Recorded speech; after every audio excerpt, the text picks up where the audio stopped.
Quiero saludarlas y saludarlos de manera muy especial, es decir, a todo el grupo de formulación y evaluación de proyectos de la Universidad Minuto de Dios, Capitalito, en su programa de Administración en Salud Ocupacional.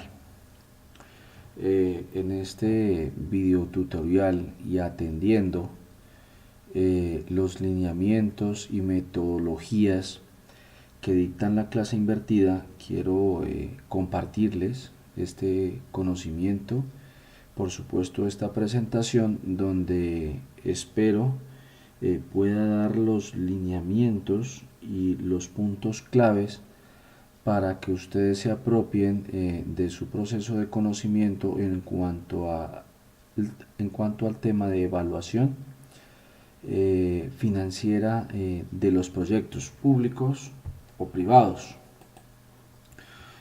No voy a activar la presentación del PowerPoint, me parece que de esta manera lo voy a dirigir de mejor manera. Entonces, la bibliografía. Vamos a manejar un libro de Germán Arboleda que también es de formulación y evaluación de proyectos. Me gusta porque en varias universidades del país, incluyendo el SENA, lo manejan porque utiliza una metodología hacia un enfoque práctico. Entonces, este libro ya está dispuesto en la plataforma para que por favor lo descarguen. La evaluación financiera. Básicamente, de manera general, lo que se busca es evaluar si la rentabilidad que desea percibir, o mejor, que percibe un inversionista o un colectivo de inversionistas, es mayor o superior a la inversión. Es decir, ese inversionista o colectivo de inversionistas colocan un dinero, por decirlo de esa manera, en un proyecto para que rente, y se espera entonces que el porcentaje de utilidad pues sea el mayor posible, o mejor, de rentabilidad, que es el término que se utiliza pues en estos casos. Para realizar esa evaluación, entonces, ¿qué empleamos? Los precios del mercado, que no es otra cosa que una relación entre el beneficio máximo que buscan tanto la oferta como la demanda, es decir, el precio máximo que se puede encontrar en el mercado donde están los dos actores, es decir, la oferta y la demanda. Los costos de operación, que son esos costos que se derogan o que son resultado del funcionamiento ya del proyecto, bien sea de ofrecer un bien o un servicio. Los costos de financiación, que los vamos a mirar más adelante en detalle, pero que tiene que ver con el tema de créditos y utilización de entidades bancarias o financieras para llevar a cabo un proyecto, y los ingresos que genera el proyecto. Entonces aquí hay que hacer claridad porque esto hace referencia entonces a las ventas que se hagan una vez el proyecto entra en operación y que se ofrezca bien sea un bien o un servicio. La claridad va enfocada a que el proyecto puede estar aún en ejecución, como vamos a ver un ejemplo más adelante, y también al tiempo puede comenzar un lapso de tiempo después puede comenzar su operación, pero en determinado momento pueden estar tanto la ejecución como la operación, ambas tareas se pueden estar realizando de manera paralela. Para hacer la evaluación financiera de proyectos, pues tenemos dos métodos. El libro de Germán Arboleda así lo explica. El primero lo menciona, que es cuando no se tiene en cuenta el valor del dinero en el tiempo, simplemente hace una alusión teórica sobre este contenido, pero advierte que no es real o realista y que por tanto no se debe usar. Y la segunda, el segundo método, es en el que se tiene en cuenta el valor del dinero. Pero ¿en qué consiste esto? Pues es sencillo. Piensen en que ustedes el día de hoy tienen un monto de dinero para comprarse un bien o un servicio. Como bien sabemos, dentro de 2 o 3 años, por poner un ejemplo cualquiera, ese mismo bien o servicio ustedes ya no lo pueden comprar con la misma cantidad de dinero del presente, es decir, de hoy. ¿Eso por qué? Porque el valor del dinero va variando en el tiempo, es decir, está en función, pues entre otras cosas, pero está en función también del tiempo. Para realizar esa evaluación financiera, metodológicamente y teniendo en cuenta el valor del dinero en el tiempo, tenemos 3 variables, que es la BPN, la TIR y la RCB. La BPN es el valor presente neto, la TIR es la tasa interna de retorno y la RCB es la relación costo-beneficio, que más adelante en el transcurso de la presentación o del video tutorial mejor, pues vamos a presentar en mayor detalle. Iniciamos explicando el flujo de efectivo neto de un proyecto o el FEN, que no es más que un diagrama o mejor una matriz donde miramos cómo el dinero fluye o mejor sale y entra desde y hacia el inversionista, ¿sí? Entonces, en función de lo que son los bien conocidos ingresos y egresos, me dice que es necesario para efectuar la evaluación financiera, y más adelante ustedes van a poder determinar que efectivamente es así. Además, se realiza por medio de un cuadro, o pues que en mi caso llamo matriz, donde se indica cómo el dinero influye hacia el inversionista, como ya lo habíamos dicho. En función de ese flujo de efectivo neto o FEN, nosotros vamos a realizar un diagrama de flujo, que no es más que un diagrama gráfico que me presenta una línea horizontal dividida entre periodos de tiempo, en este caso años. Si ustedes observan bien, hay unas flechas que dirigen hacia la zona inferior o hacia la zona de abajo, que tiene unas cantidades. Esto correspondería a los egresos. En este caso habría que explicar lo siguiente: o solamente hay egresos o salidas de efectivo, o los egresos son mayores que los ingresos, y por eso estas flechas resultan hacia abajo. Y en el caso desde el año 4 hasta el año 8, las flechas van hacia arriba, y estas cantidades me indican dos situaciones también: o que hay solamente ingresos, que pues en la vida real no se da, o que los ingresos son mayores que los egresos. O dicho de una manera, aunque no es correcta, pero es una manera coloquial de entenderlo, es que las ganancias son mayores que los gastos. Eso es lo que se dice comúnmente. Bueno, miremos lo que es la estructura del flujo de efectivo. Entonces, cómo entra y cómo sale ese flujo de efectivo desde y hacia el inversionista. Una forma son las entradas de efectivo, que están en función de, por ejemplo, los préstamos a entidades financieras, los ingresos por concepto de ventas cuando el proyecto ya está en operación, otros ingresos consistentes en rendimientos financieros, participaciones y arrendamientos, o por ejemplo bodegas o cosas de esas. Y un valor remanente en el último año. Ese valor remanente en el último año puede ser, por ejemplo, por la depreciación de activos que al final o al periodo de un tiempo se pueden vender. Por ejemplo, ustedes o el contador hace una tabla, una matriz de depreciación en el tiempo, donde dice que los computadores que usted está comprando hoy en 4 o 5 años están totalmente depreciados y que por tanto valen cero, o cuestan cero mejor.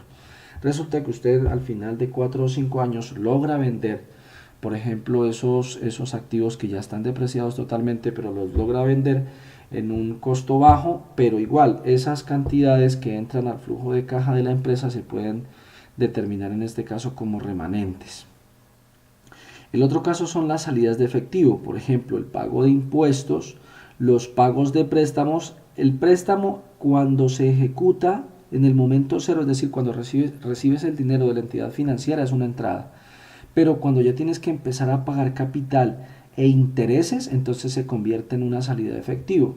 Además tienes unos costos de operación que es poner en funcionamiento mejor el proceso, es decir, ese marco en el cual ese marco comercial en el cual produces un bien o un servicio, obviamente eso tiene un costo, los netos de depreciación además y la amortización de diferidos, que ya lo vamos a explicar de manera clara en un momento. Y las inversiones que se hagan entonces también se convierten en salidas de efectivo.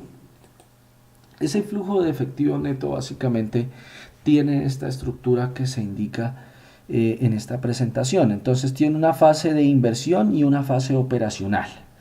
Unos periodos bien distinguidos en años, en este caso desde el año 1 hasta el año N, y un valor remanente en el último año. Entonces, eso se divide en dos partes, lo que es la entrada de efectivo y la salida de efectivo. La entrada de efectivo, como se explicó en la presentación anterior, pues consta de los préstamos, los ingresos por concepto de ventas, otros ingresos adicionales diferentes a las ventas y valor remanente en el último año. Y las salidas de efectivo, que básicamente son las inversiones totales, los costos de operación junto con los netos de depreciación y amortización, los costos de financiación, los pagos de préstamos, impuestos, y eso se constituye en lo que son el total de salidas de efectivo año a año, desde el año 1 hasta el año N. Y pues finalmente vamos a encontrar el flujo de efectivo neto o FEN, que no es más que las entradas que están acá menos las salidas. Ahora vamos a mirar en Excel un ejemplo práctico que nos permite determinar cuál es el flujo de efectivo neto y cuáles son, en función de del FEN, cuál sería el diagrama de flujo. Por ahora, entonces, pasemos a algunas definiciones. Lo que es un remanente son beneficios, o sea que toda empresa o persona natural los queremos tener, que después de la aprobación de las cuentas del año y de la distribución de resultados no se han repartido ni tampoco se han aplicado a ninguna otra cuenta. Es decir, es ese dinerito extra que nos guardamos en el bolsillo de atrás y de repente pues nos cae muy bien a todos. Y la definición de activo. Entonces, el activo normalmente tendemos a pensar que es dinero, pero no es solamente eso. El activo son bienes, derechos y otros recursos de los que dispone una empresa, pudiendo ser, por ejemplo, muebles, construcciones, equipos informáticos o cuentas por cobrar por servicios prestados o ventas de bienes a clientes. También se incluirá aquellos que se espera obtener un beneficio económico en el futuro, es decir, inversiones en el tiempo. Costos de operación normalmente están destinados a que se logre producir bienes o servicios en el mercado. Para eso pues obviamente vamos a necesitar, por ejemplo, comprar o alquilar inmuebles o inclusive también maquinaria, por ejemplo con la figura de leasing que ya habíamos mirado, la compra de suministros o materias primas, el tema de fletes y logísticas y transporte, el tema de salarios o nóminas, servicios públicos y zonas francas, que también habíamos hecho alusión a ellas con antelación. El neto de depreciación me dice que indica el valor histórico de un activo menos toda la depreciación acumulada, es decir, me muestra en cierto periodo de tiempo cuánto vale aún, digamos, en el mercado un activo. Y las amortizaciones de diferidos básicamente son los ingresos o gastos que son pagados de manera anticipada. Bien, me voy a saltar al slide o a la presentación 13, que me muestra un flujo de efectivo neto. Ese flujo de efectivo neto lo tengo en esta presentación de Excel. Me dice lo siguiente: tengo unas fases, como habíamos explicado, durante el año 1 y el año 2 de inversión y una fase operacional entre el año 3 y el año 8. Por tanto, el proyecto, pues como ustedes bien podrán presumir, es un proyecto que se proyecta a 8 años y con una periodicidad anual también. El nivel de producción en los dos primeros años no hay producción. la producción empieza a incrementar hasta llegar a un 100% desde el año 5 hasta el año 8. Es decir, en el año 3 tenemos una producción del 60%, que es un poco más de la mitad de la capacidad de producción de la empresa, el 80% luego, y de allí desde el año 5 hasta el año 8 pues estarán produciendo a tope. Y existe una referencia a lo que es el valor remanente en el último año. Entonces, miremos lo que son las entradas de efectivo hacia el inversionista o colectivo de inversionistas. Entonces, los préstamos se presentan tan solo hasta en el año 2. Luego existen unos ingresos por conceptos de ventas desde el año 3 hasta el año 8 y va subiendo de manera sustancial, pues obviamente de acuerdo al nivel de producción. Y luego se presenta un remanente al final del año 8. No se incluye porque la teoría dice que es al final del periodo y el periodo termina en el año 8. Para eso, entonces vamos a utilizar Excel para determinar de manera vertical cuáles son los ingresos o las entradas año a año. Entonces, en este caso, vamos a sumar en Excel para decirle al programa o a la hoja de cálculo que vas a realizar una fórmula, entonces le das más o igual. Y en este caso voy a utilizar la función suma, abro paréntesis y arrastro el cursor con los valores que quiero sumar. Y cierro paréntesis y doy enter. En este caso, pues obviamente como todos estos valores son 0, pues me va a dar 0. Y los otros no hay que hacerlos, simplemente corres el cursor y él te va dando las sumas de los valores. Si ustedes se fijan bien, pues son los mismos de arriba, porque en cada caso, por ejemplo, en esta columna solamente se está sumando este valor, por lo tanto me da el mismo.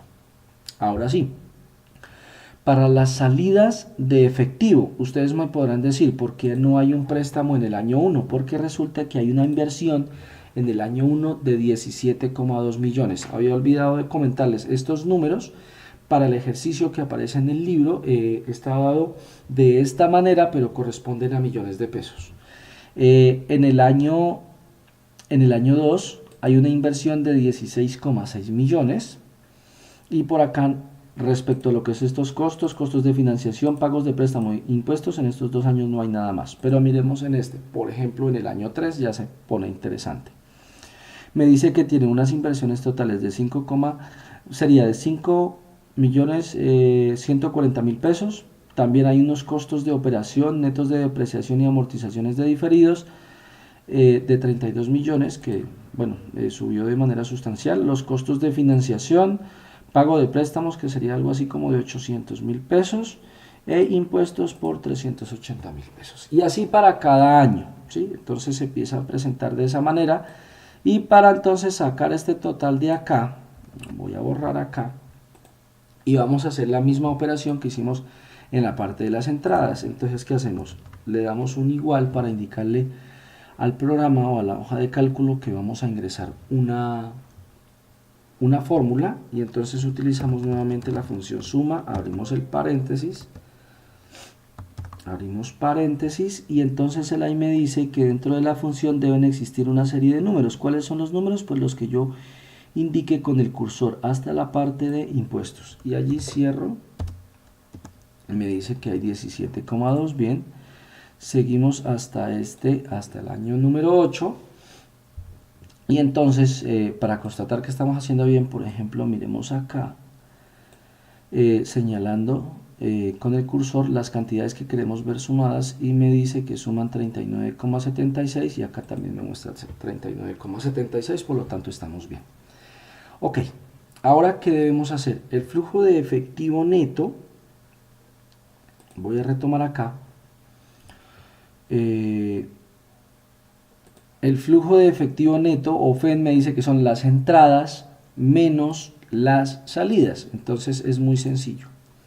Como yo ya tengo unas sumas parciales, entonces me dice entradas menos salidas. Estas entradas son los mismos ingresos y las salidas son los mismos egresos. Entonces damos igual, y en este caso me da una cantidad negativa Cuando me da negativo quiere decir, como ya lo había mencionado hace un momento, que los egresos son mayores que los ingresos. Entonces sumamos esto o corremos el cursor hasta la parte final y me empieza a dar unas cantidades.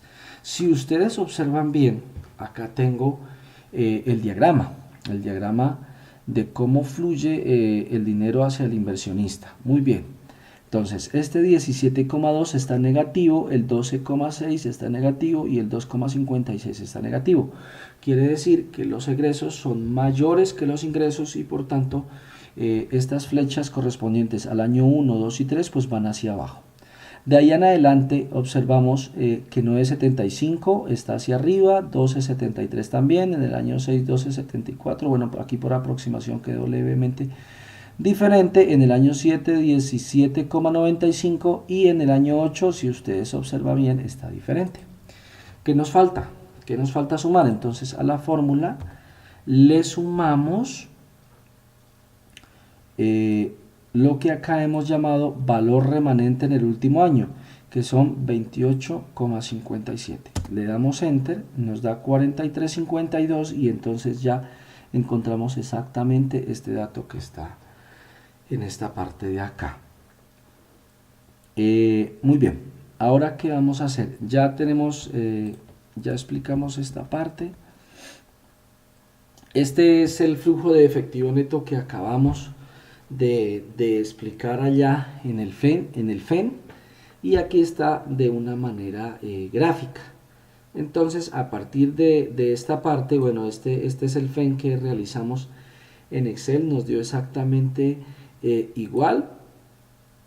Y entonces vamos, antes de empezar a explicar lo que es la BPN, la TIR, es decir, la tasa interna de retorno, y la relación costo-beneficio o RCB, vamos a explicar algo que es bien importante y que es la tasa de interés para la evaluación financiera.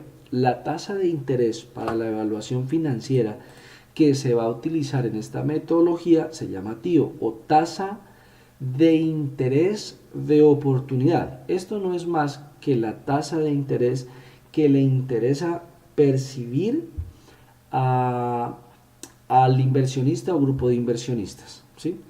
Se llama tasa de interés de oportunidad porque realmente un inversionista puede fijar su interés en varios proyectos y donde la TIO sea mayor, pues en ese proyecto realmente es donde va a invertir.